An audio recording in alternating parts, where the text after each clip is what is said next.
की आइडियोलॉजी अलग है, परंतु सत्ता में आप हैं तो आपकी जवाबदारी होती है कि आमदार अगर कुछ बात कहता है तो उसको आप सुनिएगा। तो उन्होंने मुझे वादा किया कि मैं जरूर सुनूंगा और मैं जरूर वहाँ काम करूंगा, इसलिए मैं मिलने इनसे आया था और कोई बात नहीं। तो इस बारे में नवाब मलिक से कोई बात करेंगे, कुछ बोला उन्होंने? नहीं, उनसे क्या बात करो, तो हार गए, उनकी क्या हैसियत है भैया, वो हार गया। अब ये सत्ता में आए हुए हैं, इनकी जिम्मेदारी है कि अगर वो उस एरिया में मेरे ऊपर जो आरोप लग रहा है, अगर उस चीज के ऊपर मैंने आवाज ना उठाई हो, मैंने संघर्ष ना किया हो, मेरे लोग 15-15 दिन जेल में नहीं गए उस काम के लिए, और आप उसी वही मेरे पर आरोप लगा रहे हैं। आरोप तो मुझे आप पे लगाना चाहिए जो सत्ता में बैठे हुए लोग हैं। उन्होंने कहा नहीं, बिल्कुल मैं, आप फिक्र मत कीजिए, मैंने वो एरिया देखा है, बहुत खराबी वहाँ पे जो है नशा तो चारों तरफ है, लेकिन उन्हें एक नैरेटिव ऐसा सेट कर दिया कि जनता बोलने लगी इसके ऊपर।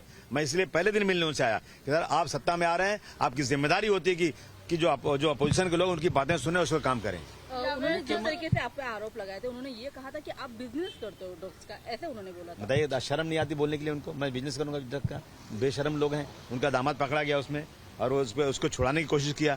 अगर किसी के परिवार का कोई आदमी गलत काम करता है तो उसको खाना पानी बंद कर दो, उसको निकाल दो घर से, उसकी बात मत सुनो। ये तो मदद कर रहे थे उसको। तो ये ऐसी बात कर रहे हैं बिजनेस। आप कोई प्रूव कर दे तो मैं मुझे फांसी के फंदे पे चढ़ा दो, अगर कोई कह दे मैं ये सब काम करता हूँ तो। अजीत दादा, आपके पुराने दोस्त हैं, मुख्यमंत्री पद को लेकर बहुत सारे नाम चर्चे में आ रहे हैं, क्या कुछ चर्चा हुई है क्या? नहीं, देखिए ये सब बातें अभी हमारी क्या हैसियत है भाई चर्चा करने की? हम एक दो ठीक है ना, हम सत्ता के लोगों के पास हम जाएंगे, जाना ही पड़ेगा हमको, चाहे कोई भी हो, चाहे बीजेपी हो, शिवसेना, कोई भी हो, हम उनके पास आए हैं और हम चाहेंगे कि भाई ये सत्ता में आए अच्छी तरह से। और ये बात मैं मानता हूं कि अजीत पवार साहब हमारी बात सुनते हैं। कोई स्पेकुलेशन चल रहा है आपको यहाँ पे देख के अजीत पवार की रेजिडेंस में कि आप यहाँ पे आए हो, तो आपको क्या लगता है? अगर सुनिए ना, अगर ऐसा होता कि एमएलए कम पड़ते और मैं आया सपोर्ट देने, इनको सपोर्ट भी नहीं चाहिए, तो ऐसी कोई बात ही नहीं। ये सब कोई बात ही नहीं। सिर्फ एक ही बात है कि हमारे ऊपर जो आरोप लगा रहे सत्ता के लोग, सत्ता में बैठे हुए लोग, उन सत्ता के लोगों को अपना गिरबान झांकना चाहिए और हमारी जहां जो प्रॉब्लम है मुंबई शहर के अंदर, उस पर आपको काम करना है। शिवाजी नगर में कैंपेन किया गया था कि माहौल बदलने वाला है। बदल गया ना माहौल। चले गए आज है कि मुझे बुलाया है लोगों ने, बहुत गंदगी है यहाँ पर, बहुत ये है वो है। अरे उनकी बेटी भी तो हारते हारते जाएगी। जिस तरीके से इस बार इलेक्शन के सारे आंकड़े सामने आए हैं, महाविकास आघाड़ी, देखिए मैं महाविकास आघाड़ी का साथी हूँ, लेकिन मुझे ये अफसोस है कि महाविकास आघाड़ी ने कोऑर्डिनेशन सही नहीं किया अपने किसी। अब वो लोग सब अपना अपना लड़ते इलेक्शन लड़े और एक दूसरे के खिलाफ ही नजर आए मुझे।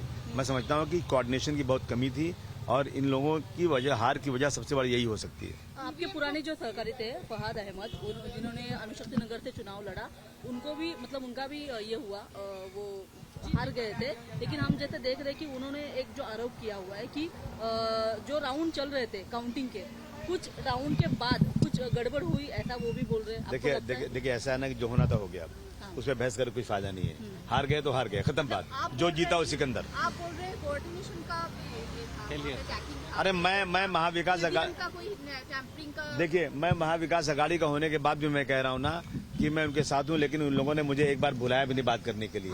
अब ईवीएम की जो बात है वो सारे लोग कह रहे हैं, तो मेरा कहना है कि हटा दो ना एक बार। अगर डाउट है, आपको तो जनाधार मिल रहा है, चुन के आ रहे हैं, तो अगर आपको दिखाना है कि नहीं आपका जनाधार से चुन के आ रहे हैं, तो एक बार ईवीएम को हटा के देख लो ना क्या होता है। दूध का दूध, पानी का पानी हो जाएगा, लोगों को फिर बोलने का चांस भी नहीं मिलेगा।